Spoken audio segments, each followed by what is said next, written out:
ഇന്ന് നമുക്കൊരു കഥ പറയണം. ആ കഥ പറയുന്നതിന് നമുക്ക് രണ്ടുപേർക്കും മാത്രം സാധിച്ചൊള്ളണമെന്നില്ല. അതുകൊണ്ട് ഒരാളെ കൂടി നമ്മുടെ കഥയിലേക്ക് കൊണ്ടുവരണം. ആ കഥയ്ക്ക് ഒരു ഇൻട്രൊഡക്ഷൻ ആദ്യം പറയാം. തിരുവനന്തപുരത്ത് ഇതുപോലെ സിവിൽ സർവീസ് റിസൾട്ട് വന്നു. കളക്ടർമാരൊക്കെ പുതിയ കളക്ടർമാർ ചാർജ് എടുക്കാൻ വേണ്ടിയിട്ട് പോകുമ്പം ഒരു നാട്ടിലുള്ള കളക്ടർക്ക് ആ നാട്ടുകാരൊരു സ്വീകരണം കൊടുക്കുകയാണ്. അവിടെ ആ ചടങ്ങിൽ മുഖ്യാതിഥിയായിട്ട് ഉമ്മൻചാണ്ടി പങ്കെടുക്കുകയാണ്. അപ്പോൾ ആ സ്വീകരണം ഏറ്റുവാങ്ങാൻ വേണ്ടിയിട്ട് വന്നിട്ടുള്ള കളക്ടർ ഉണ്ട്. അദ്ദേഹം സ്റ്റേജിലേക്ക് പ്രസംഗിക്കാൻ പോകുന്നതിന് ചീഫ് ഗസ്റ്റാണ് ഉമ്മൻചാണ്ടി. ഇദ്ദേഹത്തിന് സ്വീകരണം ഏറ്റുവാങ്ങണം. അദ്ദേഹം ഉമ്മൻചാണ്ടിയുടെ ചെവിയിൽ പറഞ്ഞു, സാറ് കേൾക്കാൻ വേണ്ടിയിട്ടാണ് ഞാനിവിടെ ഒരു പ്രസംഗം നടത്താൻ പോകുന്നത്, സാർ അതൊന്ന് കേൾക്കണം, അതാണ് എൻ്റെ ഏറ്റവും വലിയൊരു ആഗ്രഹം. ഞാൻ ഉമ്മൻചാണ്ടി എന്നത് ചീഫ് ഗസ്റ്റ്, അദ്ദേഹത്തിന്റെ പ്രസംഗം കഴിഞ്ഞു. ഉടനെ തന്നെ മുഖ്യമന്ത്രിയല്ലേ, തിരക്കുണ്ടായിരുന്നു, അദ്ദേഹം അങ്ങ് പോവുകയും ചെയ്തു. അങ്ങനെ ഉമ്മൻചാണ്ടി ഇല്ലാത്ത സദസ്സിലാണ് ഉമ്മൻചാണ്ടി കേൾക്കാൻ വേണ്ടിയിട്ടുള്ള ആ പ്രസംഗം ഇപ്പോ ത്രിപുരയിലുള്ള ജില്ലാ കളക്ടറായിട്ടുള്ള സജു നടത്തിയിട്ടുള്ളത്. അപ്പൊ ആ പ്രസംഗം എന്തായിരുന്നു അന്ന് സജു അവിടെ നടത്താൻ, ഉമ്മൻചാണ്ടിയെ കേൾപ്പിക്കാൻ ഉദ്ദേശിച്ചിരുന്ന പ്രസംഗം എന്നുള്ളത് ആ ത്രിപുര കളക്ടറിൽ നിന്ന് തന്നെ നേരിട്ട് അറിയാൻ സാധിക്കും. നമസ്കാരം സജു. നമസ്കാരം സജു. നമസ്കാരം. ത്രിപുരയിലെ ഏത് ഭാഷയിലായിരിക്കും നിങ്ങൾ നാട്ടുകാരോട് സംസാരിക്കുന്നുണ്ടാവുക? ഞങ്ങളിവിടെ കൂടുതലും ബംഗാളി ഭാഷയാണ് സംസാരിക്കുന്നത്. പിന്നെ ബാക്കിയെല്ലാം ട്രൈബൽ ലാംഗ്വേജ് ഉണ്ട്, ഹിന്ദിയും ഉപയോഗിക്കാറുണ്ട്. ഓക്കെ. ആ പ്രസംഗത്തിന്റെ എന്തായിരുന്നു ഉമ്മൻചാണ്ടിയെ കേൾപ്പിക്കാൻ ഉദ്ദേശിച്ചിരുന്നത്? ഒഡീഷ ത്രിപുരയിലെ ജില്ലാ കളക്ടർ എന്നത് നേരിട്ടൊന്ന് ജനങ്ങളോട് പറയണം. ഞാൻ 2007 എഞ്ചിനീയറിംഗ് പാസ് ഔട്ട് ആകുന്നത്. മോഡൽ എഞ്ചിനീയറിംഗ് കോളേജ് എന്ന് പറഞ്ഞിട്ട് തൃക്കാക്കരയുള്ള കോളേജിൽ നിന്ന് പാസ് ഔട്ട് ആകുന്നത്. അപ്പൊ അതിനകത്ത് നമുക്ക് അന്ന് സ്വാശ്രയ നിയമം കാരണം നമ്മുടെ ഫീസ് ഇച്ചിരി കൂടുതലായിരുന്നു. നമ്മുടെ ബാച്ച് മാത്രം സർക്കാർ സ്വാശ്രയ കോളേജ് ആണെങ്കിലും നമ്മുടെ ഫീസ് ഇച്ചിരി കൂടുതലായിരുന്നു. സീനിയേഴ്സിനും ജൂനിയേഴ്സിനും കുറവായിരുന്നു. അപ്പൊ ഇപ്പം എഡ്യൂക്കേഷൻ ലോണൊക്കെ ഉണ്ട്. അപ്പൊ ലോണ് മിക്കവാറും ഫീസ് അടയ്ക്കാനുള്ള കാശം ഇതേ കിട്ടത്തുള്ളൂ. പക്ഷെ ബാക്കിയുള്ള ചെലവെല്ലാം കൂടെ ചേർത്തിട്ട് നല്ല ചെലവാകും.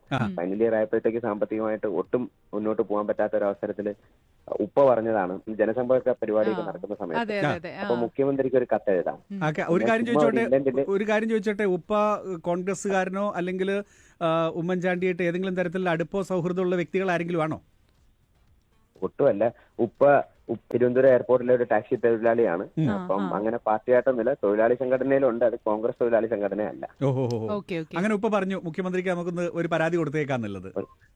ഒരു പരാതിയല്ല, ഒരു കത്ത് എഴുതാം എന്ന് പറഞ്ഞു. അങ്ങനെ ഞാൻ ചുമ്മാ മുഖ്യമന്ത്രി സെക്രട്ടറി തിരുവനന്തപുരം എന്ന് പറഞ്ഞൊരു ഇംഗ്ലണ്ടില് ഇങ്ങനെ ഒരു കത്ത് എഴുതി, ഇങ്ങനെയാണ്, സാമ്പത്തിക ബുദ്ധിമുട്ടുണ്ട്, എനിക്ക് മുന്നോട്ട് പഠിക്കാൻ പറ്റത്തില്ല, എന്തെങ്കിലും പറ്റുമെങ്കിൽ സഹായിക്കണം എന്ന് പറഞ്ഞൊരു കത്ത് ചുമ്മാ എഴുതിയതേ ഉള്ളൂ, അല്ലാതെ വേറെ ഒന്നും ഉദ്ദേശമല്ല. പക്ഷെ 2 ആഴ്ച കഴിഞ്ഞിട്ട് അഡ്രസ് ചെയ്ത് മുഖ്യമന്ത്രി സെക്രട്ടേറിയറ്റ് മാത്രം, മുഖ്യമന്ത്രി സെക്രട്ടേറിയറ്റ് തിരുവനന്തപുരം,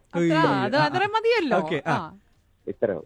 അപ്പോൾ അതിനുശേഷം 2 ആഴ്ച കഴിഞ്ഞിട്ടാണ് എന്റെ ഓഫീസിൽ നിന്ന് ഇങ്ങനെ എന്നെ വിളിച്ചു പറഞ്ഞിട്ട് പറഞ്ഞു, സജു നിന്റെ ഫീസ് എല്ലാം വേവ് ഓഫ് ആയി, മുഖ്യമന്ത്രിയുടെ ഓഫീസിൽ നല്ല പിടിപാടുണ്ടല്ലേ എന്ന്.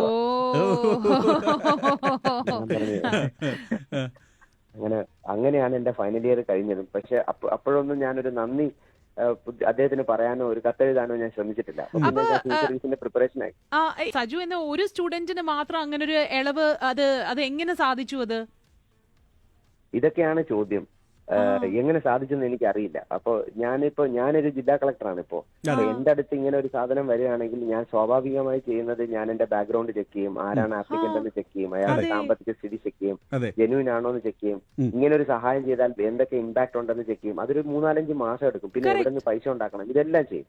പക്ഷെ അന്ന് അദ്ദേഹം ഇതൊന്നും ചിന്തിച്ചിട്ടില്ല. അദ്ദേഹം നേരെ എന്റെ കോളേജിൽ വിളിച്ചു പറഞ്ഞു, ഫീസ് വേവ് ഓഫ് ചെയ്യാൻ പറഞ്ഞു. 2 ആഴ്ചക്കുള്ളിൽ വേവ് ഓഫ് ആയി. അതുകൊണ്ടാണ് എനിക്കൊരു അത്ഭുതമായി തോന്നിയത്. എനിക്ക് തോന്നുന്ന ഒരു പക്ഷേ സജു മുഖ്യമന്ത്രിയാകുമ്പോൾ മുഖ്യമന്ത്രിക്ക് അതിൻ്റെതായിട്ടുള്ള മെക്കാനിസം ഉണ്ടാവും. സജു പറഞ്ഞിട്ടുള്ളത് സത്യം തന്നെയാണോ എന്നുള്ളത് ഒരു ഫോൺ കോളിൽ മുഖ്യമന്ത്രിക്ക് അന്വേഷിച്ച് കണ്ടെത്താവുന്നതേ ഉള്ളൂ, വേണം എന്നുണ്ടെങ്കിൽ. തീർച്ചയായിട്ടും. ഒരു പക്ഷേ അത് എന്റെ വീട്ടിലൊരു തിരക്കും ആരും തിരക്കി വന്നിട്ടില്ല, എന്റെ അടുത്ത് ആരും അന്വേഷിച്ചിട്ടില്ല. ഞാൻ അദ്ദേഹം പറഞ്ഞപ്പോഴാണ് ഇത് മുഖ്യമന്ത്രിയുടെ ഓഫീസിൽ നിന്നുള്ള കോള് കാരണമാണ് ഇങ്ങനെ സംഭവിച്ചത്. അല്ല, ഇതിൽ എയർപോർട്ടിൽ ടാക്സി ഓടിച്ച് നടക്കുന്ന ഒരാളാണ് ഫാമിലി എന്നുള്ളതും നിങ്ങളുടെ ഫാമിലി ബാക്ക്ഗ്രൗണ്ടും നിങ്ങളുടെ എഡ്യൂക്കേഷണൽ ബാക്ക്ഗ്രൗണ്ടും ഒരു പെട്ടെന്ന് തന്നെ ഒരു ചെക്കിലൂടെ കണ്ടെത്തിയിട്ട്, കാരണം ആ പെട്ടെന്ന് തന്നെ തീരുമാനം നടപ്പിലാക്കിയില്ലെങ്കിൽ സജു എന്നുള്ള സ്റ്റുഡന്റിന് അന്നൊരു പക്ഷേ എഡ്യൂക്കേഷൻ കംപ്ലീറ്റ് ചെയ്യാൻ പറ്റിക്കൊള്ളണമെന്നില്ല.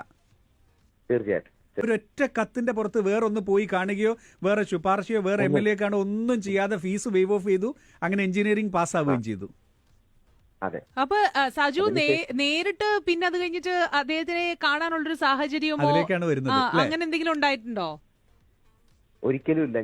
ഞാൻ എന്റെ മനസ്സിലുണ്ടായിരുന്നു, ഞാൻ ഈ സിവിൽ സർവീസ് പ്രിപ്പയർ ചെയ്തു. ഞാൻ 4 തവണ എഴുതിയിട്ടുണ്ട്. 3 തവണ എനിക്ക് ജയിക്കാൻ പറ്റിയിട്ടില്ല. അങ്ങനെ 4ാമത്തെ തവണ എഴുതുമ്പോഴും ഞാനിങ്ങനെ എന്റെ മനസ്സിലുണ്ട്, നമുക്ക് സാധാരണ കേരളത്തിലൊരു ചടങ്ങുള്ളത് നമ്മൾക്ക് സിവിൽ സർവീസ് കിട്ടിക്കഴിഞ്ഞാൽ സ്റ്റേറ്റ് അക്കാഡമിയുടെ അവാർഡ് കൊടുക്കുന്നത് മുഖ്യമന്ത്രിയായിരുന്നു. ഞാൻ ഉദ്ദേശിച്ചിരുന്നത് അങ്ങനെ ഒരു ചടങ്ങിൽ വെച്ച് പറയണമെന്നാണ് എന്റെ ഉദ്ദേശം ഉണ്ടായിരുന്നത്. പക്ഷെ അദ്ദേഹം ഒരു കാര്യത്തിന് വേണ്ടി നമ്മുടെ നാട്ടിൽ വരുകയും ഒരു പ്രോഗ്രാമിൽ അറ്റൻഡ് ചെയ്യുകയും ചെയ്തപ്പോ ഞാൻ പലയിടത്തും ചോദിച്ചു, ഞാനിത് ഇങ്ങനെ പറഞ്ഞാൽ കുഴപ്പമുണ്ടോ, എനിക്ക് പറയണം എന്ന് ആഗ്രഹം ഉണ്ടായിരുന്നു. അങ്ങനെ ഞാൻ പറഞ്ഞതാ അന്ന്. പക്ഷെ അദ്ദേഹത്തിന് അവിടെ ഇരിക്കാൻ സാധിച്ചില്ല. MLA അവിടെ ഉണ്ടായിരുന്നു. അപ്പൊ MLA കേട്ടു, നാട്ടുകാരെല്ലാരും കേട്ടു. അപ്പൊ അതിനുശേഷം MLA തന്നെ സാറിനെ വിളിച്ച് പറഞ്ഞു. സാറിന് അതിനുശേഷം എന്നെ ഫോണിൽ സാർ വിളിച്ചു, അറിയാൻ പറ്റുമോ, അതിന് കേൾക്കാൻ പറ്റിയില്ല എന്ന് പറഞ്ഞു. അതോടുകൂടി ആ കഥ അവിടെ തീർന്നു. അതിനുശേഷം പത്രത്തിലൊക്കെ വന്നു. പിന്നെ അദ്ദേഹം മരണപ്പെട്ടപ്പോ എനിക്ക് തോന്നി എനിക്ക് ചെയ്യാൻ പറ്റുന്ന ഏറ്റവും വലിയ ട്രിബ്യൂട്ട് എന്ന് പറയുന്നത് ഇതാണ്. ഇതിനെ കൂടുതലൊന്നും എനിക്ക് ചെയ്യാൻ പറ്റത്തില്ല. ഇനി നേരിട്ട് കാണാനും പറ്റില്ല. അന്നേ ദിവസം എനിക്ക് ഡൽഹിയിൽ ഒരു അവാർഡ് വാങ്ങാനായിട്ട് പോകേണ്ടി വന്നു. South Tripura. Shisaju Wahid A, DMN Collector.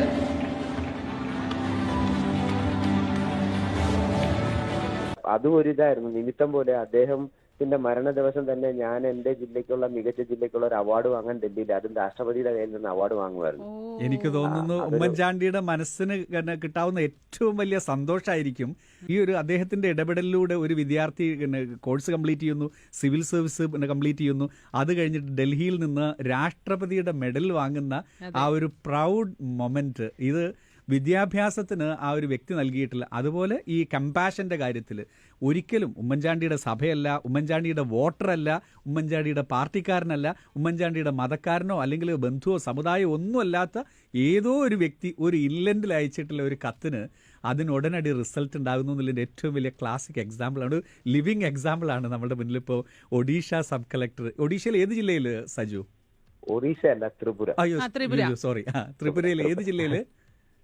ഞാൻ സൗത്ത് ത്രിപുര ജില്ലയിലാണ്. ഞാൻ ഒരു കോട്ട് ചെയ്യാനാണ്. അദ്ദേഹം പറഞ്ഞ ഒരു കാര്യമുണ്ട്, ഞാൻ ഇപ്പോഴും പ്രാവർത്തികമാക്കുന്നത്.